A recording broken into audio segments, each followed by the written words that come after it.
चलिए हैना अरेंड के लास्ट कॉन्सेप्ट पे आते हैं जी। और हैना अरेंड का जो लास्ट कॉन्सेप्ट है वो है बेनिलिटी of evil.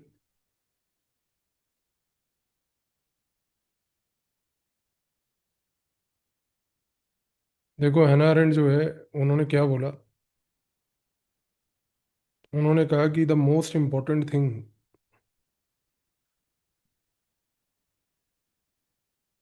A person can do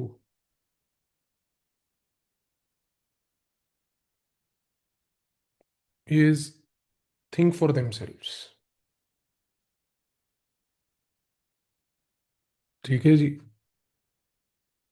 यहाँ पर थिंक फॉर देमसेल्व्स का मतलब ये होता है कि आपको कोई क्लेवर नहीं बनना है, चंट नहीं बनना है, बल्कि आपको यहाँ पर बनना है इस प्रकार की थिंकिंग को लाके to understand what is right and what is wrong. पहली बात तो। दूसरी बात, उन्होंने कहा कि भाई problem arises when people stop thinking.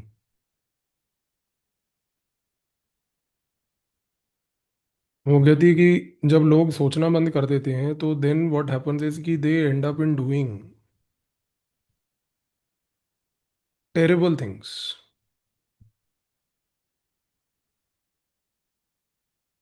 और वो भी विदाउट रियलाइजिंग कि वो क्या करना चाह रहे हैं। ये चीज़ का असेसमेंट है ना अरन ने दिया अपनी एक किताब में जिसका नाम था Eichmann of Jerusalem.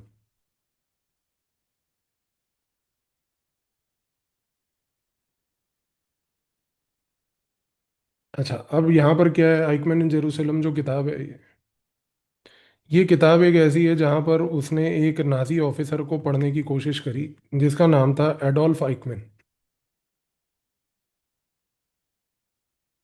Adolf Eichmann जो है वो हिटलर के अंडर काम करता था।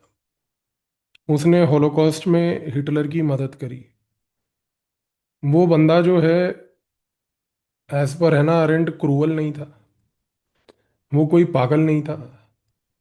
बल्कि हैना अरेंट ने ये ऑब्जर्व किया कि उसके साथ प्रॉब्लम सिर्फ ये थी कि he was just blindly following the orders. और क्योंकि वो ब्लाइंडली ऑर्डर्स को फॉलो कर रहा था तो हुआ क्या यहाँ पर कि इशू ये आया कि उसने कभी भी क्वेश्चनिंग नहीं करी इस चीज़ को लेकर कि जो वो कर रहा है वो सही है या गलत है। यहाँ पर प्रॉब्लम ये आई थी कि इस बंदे ने थिंकिंग को बेसिकली बंद कर दिया था। और थिंकिंग बंद करके वो सिर्फ जो है ऑफिशियल ऑर्डर्स को ब्लाइंडली फॉलो करता था। और इस फिनोमिना को उसने कहा banality of evil. Banality of evil. तो ये चीज समझने की कोशिश कीजिए। तो उसने ये बोला कि ईविल जो है वो कभी भी हेट से नहीं आती। ईविल आती है केवल और केवल एक ही तरफ से, एक ही रीजन से, जब आप सोचना बंद कर देते हो।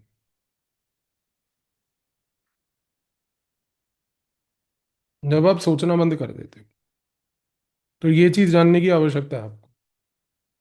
तो यहाँ पर ये इंपॉर्टेंट पॉइंट ये है कि हैना अरेंट ये कह रही है कि भाई रियल जजमेंट कब होता है। वो कहती है कि रियल जजमेंट होता है जब आप इस तरीके से लोगों को ऑब्जर्व करो कि when they start asking this question कि भाई should I do this.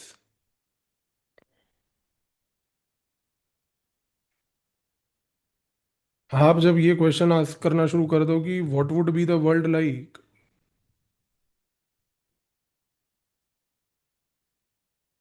If everyone did this.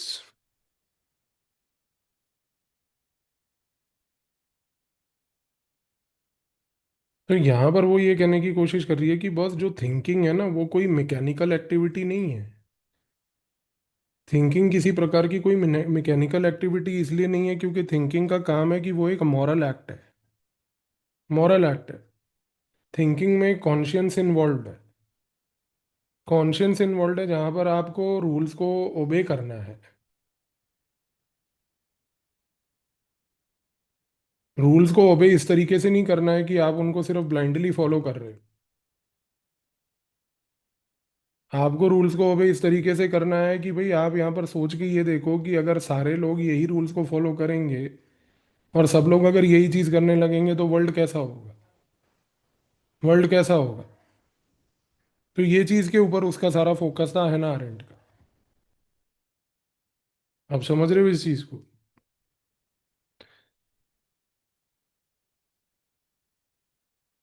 एक।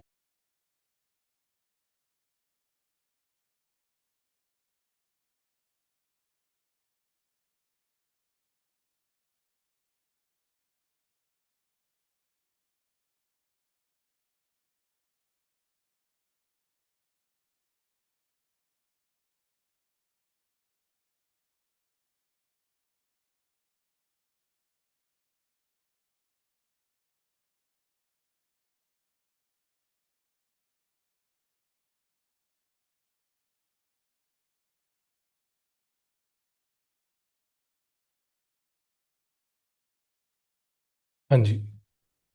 तो हम यहाँ पर ये कह रहे हैं कि जो हैना अरेंट है उसने क्या बोला।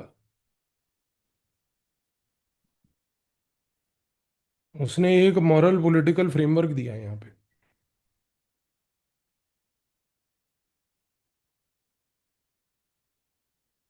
और उसने ये बात बोली कि जो जजमेंट होता है और जो कॉन्शियंस होता है ये आज की डेट में एक सेंट्रल फीचर है to resist seductions of totalitarianism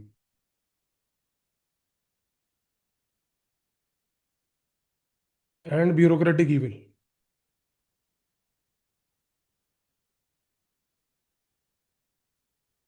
तो ये जो किताब थी उसकी,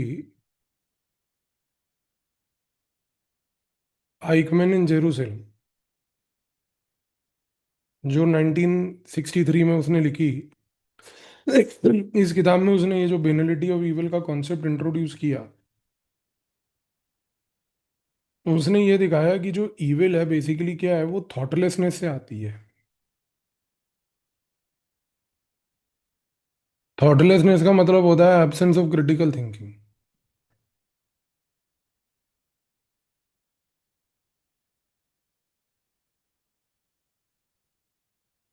एब्सेंस ऑफ क्रिटिकल थिंकिंग।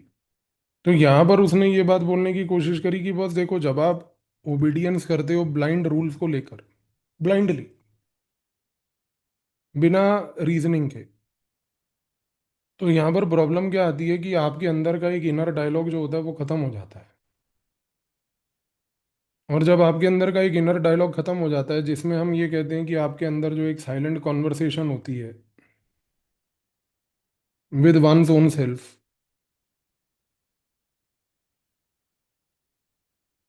जब वो खत्म हो जाती है तो क्या होता है कि आप वर्ल्ड को फिर एक मॉरल नजरिए से नहीं देखते हो, आप समर्पित हो जाते हो। और आप समर्पित हो जाते हो इस प्रतीक की एक विचारधारा से, आप इस प्रकार के समर्पित हो जाते हो कि फिर आपको जो भी ऑर्डर मिलता है आप उसको ब्लाइंडली सिर्फ फॉलो करते हो। तो ये चीज को समझने की कोशिश करो आप। तो वो कहती है कि bus route cause of evil क्या है। रूट कॉज ऑफ ईविल ये है कि देखो भाई, हमें थिंकिंग पे फोकस करना है। थिंकिंग पे फोकस करने का मतलब ये है कि भाई, थिंकिंग का मतलब होता है यहाँ पर खास करके एक इंटरनल प्रोसेस। थिंकिंग होता है एक रिफ्लेक्टिव डायलॉग।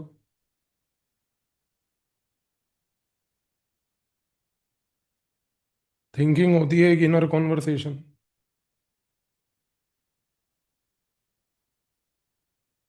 जब आप ये थिंकिंग करते हो तो इस थिंकिंग की वजह से फिर आप आते हो जजमेंट पे। तो जजमेंट यहाँ पर क्या हुआ। जजमेंट यहाँ पर हुआ आपकी ability to assess a particular situation. Ability to assess a particular situation. And यहाँ पर जब आप वो असेसमेंट करते हो, तो आप असेसमेंट कुछ ऐसा करते हो कि आप ये इंश्योर करते हो कि things are basically universally applied. तो हैना अरेंट कह रही है कि किसी भी इंडिविजुअल को थिंकिंग प्लस जजमेंट दोनों पे फोकस करना है। यहाँ पर judgement is not opinion. Judgement here is basically an outward activity. ये एक आउटवर्ड एक्टिविटी है जिसमें आप किसी भी सिचुएशन को जज करने के बाद आप कैसा व्यवहार शो करोगे और क्या वो व्यवहार यूनिवर्सली एप्लीकेबल होगा या नहीं, उस चीज को एनालाइज कर रहे हो। और थिंकिंग क्या है? एक इंटरनल प्रोसेस है, एक रिफ्लेक्टिव इनर कॉन्वर्सेशन है।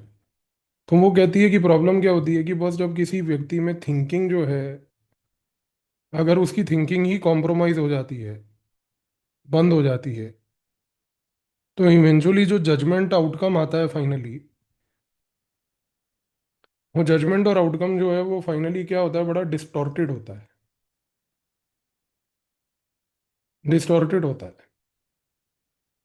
तो एडोल्फ आइकमैन के केस में क्या था? एडोल्फ आइकमैन के केस में ये था कि बस उसने जो है थिंकिंग बंद कर दी थी। एडोल्फ आइकमैन ने थिंकिंग बंद कर दी थी। He was not thinking. Thoughtlessness पे चला गया था वो। जब उसने थिंकिंग बंद कर दी तो क्या हुआ? सबसे बड़ी चीज ये हुई कि उसके थिंकिंग बंद कर देने से जब उसकी इनर कॉन्वर्सेशन बंद हो गई, तो हैना अरेंट कहती है कि फिर इसकी वजह से उसका जजमेंट अफेक्ट हुआ। अच्छा, अब अगर जजमेंट यहाँ पर एक आउटवर्डली बिहेवियर है, तो ये आउटवर्डली बिहेवियर कैसा था? हैना अरेंट कहती है कि भी देखो अब हुआ क्या। एक ऑर्डर आया, आपने थॉटलेसनेस के तहत उस ऑर्डर को एनालाइज नहीं किया, आपका आउटवर्ड बिहेवियर ये था, ब्लाइंड ओबीडियंस। तो हो क्या रहा है कि ये ऑर्डर सिर्फ एक व्यक्ति ओबे कर रहा है। थिंकिंग एब्सेंट हो गई, इनर कॉन्वर्सेशन गलत हो गई। यहां पर ये फोकस ही नहीं आया कि भाई शुड आई डू दिस और नॉट। यहां पर ये फोकस ही नहीं आया, सबसे बड़ी बात, नॉट ओनली कि शुड आई डू इट और नॉट, बट क्या मेरे ये करने से वर्ल्ड एक बेटर प्लेस बनेगा या नर्क बनेगा। थॉटलेसनेस थी पूरी, इनर कॉन्वर्सेशन हुई नहीं। तो जजमेंट और आउटवर्ड बिहेवियर क्या था? Blind blind obedience. ये कॉन्सिक्वेंस होता है। और इसको उसने पूरे थॉट प्रोसेस को एक्सप्लेन किया कि this is what is called as the banality of evil. ये है बिनैलिटी ऑफ इविल। ये चीज आपको समझ आनी चाहिए यहाँ पे। इसी रीजन से आप देखिए कि यहाँ पर रोनाल्ड बीनर ने क्या बात बोली। रोनाल्ड बीनर ने ये बात बोली कि भाई ये जो आइडिया था पूरा का पूरा बेनेलिटी ऑफ इविल का, ये आज एक एथिकल फाउंडेशनल प्रिंसिपल है। और ये एथिकल फाउंडेशनल प्रिंसिपल है जिसमें रिफ्लेक्टिव जजमेंट पे फोकस है।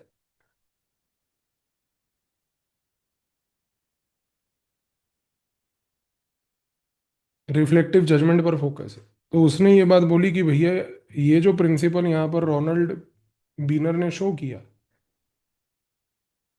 ये जो बेनेलिटी ऑफ इविल है, इसमें जो ये रिफ्लेक्टिव थॉट प्रोसेस है, ये आज एथिक्स का कोर है कि कोई भी डिसीजन लेने से पहले आप रिफ्लेक्ट करो, इंटरनलाइज करो, रिफ्लेक्ट करो कि whether what you are going to do is right और not, whether it is going to be universal और नॉट। अब जो बच्चों ने एथिक्स मेरे से पढ़ा है और जो पढ़ रहे हैं क्लास में, कांत का कैटेगोरिकल इंपेरेटिव मैंने आपको पढ़ाया था। So now you will understand that what I am trying to tell here is that Kant का categorical imperative and banality of evil are very closely related in this aspect of Ronald Beiner only. वो बच्चे समझ जाएंगे जो मैं बोल रहा हूँ जिन्होंने एथिक्स पढ़ा है। सिमिलरली यहाँ पर अगर हम बात करें तो एक और स्कॉलर हैं, रिचर्ड बर्नस्टीन।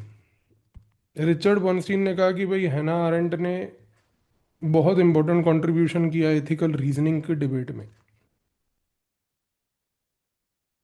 और यहाँ पर उसने ये बोला कि भाई जजमेंट जो है has to be done internally. जबकि जजमेंट यहाँ पर हैना अरेंट के कॉन्टेक्स्ट में हमने कहा कि एक्सटर्नल बिहेवियर है। पर रिचर्ड बर्नस्टीन कह रहा है कि देखो जजमेंट एक इंटरनल बिहेवियर है। इंटरनल मीन्स कि जब तक आप अपने अंदर वो डायलॉग नहीं करोगे, अपने आप से नहीं पूछोगे कि जो ये चीज़ होने जा रही है या जो मैं करने जा रहा हूँ वो सही है या गलत है, तब तक आप इसके महत्व और इम्पोर्टेंस को नहीं समझोगे। तो ये था उसका पूरा बेनिलिटी ऑफ ईविल का आइडिया, जो है ना अरंड ने यहाँ पर दिया।